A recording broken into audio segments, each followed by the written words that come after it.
देखील राज ठाकरे यांच्या सभेवर देखील पावसाचं सावट सध्या बघायला मिळत आहे। मोहोळ यांच्यासाठी राज ठाकरे यांच्या सभेचं आज आयोजन करण्यात आलेलं होतं, तर राज ठाकरे यांच्या सभेआधी पावसानं मात्र जोरदार बॅटिंग केलेली आहे।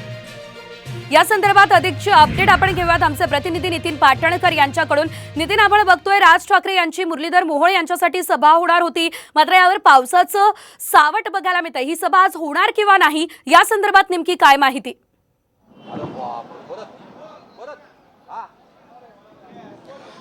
सभेच्या ठिकाणी आता आपण आहोत। मनसेचे कार्यकर्ते, नेते, भाजपचे पदाधिकारी या ठिकाणी आहेत। त्यांचं म्हणणं आहे की ही सभा होणार आहे। पाऊस या ठिकाणी काही प्रमाणात कमी झालेला आहे आणि ऊन पडताना दिसतंय, त्यामुळे ही सभा होईल असं कार्यकर्त्यांचं, नेत्यांचं म्हणणं आहे आणि त्या दृष्टीने या ठिकाणी सभेची तयारी देखील सुरू आहे। तयारी थांबलेली नाही। पावसामुळे काही काळ व्यत्यय नक्की आलेला होता, मात्र पुन्हा पाऊस कमी झाल्यानंतर त्यांनी तयारी सुरू केलेली आहे। पाऊस जर वाढला किंवा अचानक मोठा पाऊस सुरू झाला तर मात्र परिस्थिती कार्यकर्त्यांच्या हातात नसणार आहे, त्यामुळे सभा रद्द देखील होऊ शकते।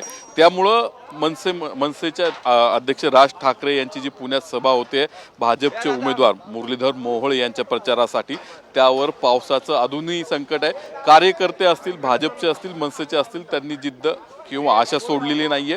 पाऊस आता नेमका कमी झालेला आहे, त्यामुळे सभा होईल आणि त्या दृष्टीने तयारी सुरू आहे। या ठिकाणी एक फायदा या कार्यकर्त्यांना किंवा या सभेसाठी मिळालेला आहे। सारसबागेसमोर रस्त्यावरती ही सभा आहे। रस्त्यावरती सभा असल्यामुळं पाणी या ठिकाणी कुठेही साचलेलं नाहीये किंवा चिखल झालेला नाहीये, तो बेनिफिट आहे। त्यामुळे ही सभा होऊ शकते जर पाऊस आला नाही। मात्र खूपच मोठा किंवा मुसळधार पाऊस आला तर निश्चितच या सभेवर संकट असेल किंवा सभा ऐनवेळी रद्द देखील होऊ शकते। मात्र आता जी परिस्थिती आहे, या ठिकाणी सभेची तयारी सुरू आहे आणि सभा होईल असं आयोजकांकडून सांगितलं जात आहे। निश्चितच या संदर्भात अपडेट घेत राहू। धन्यवाद तुर्तास दिलेले।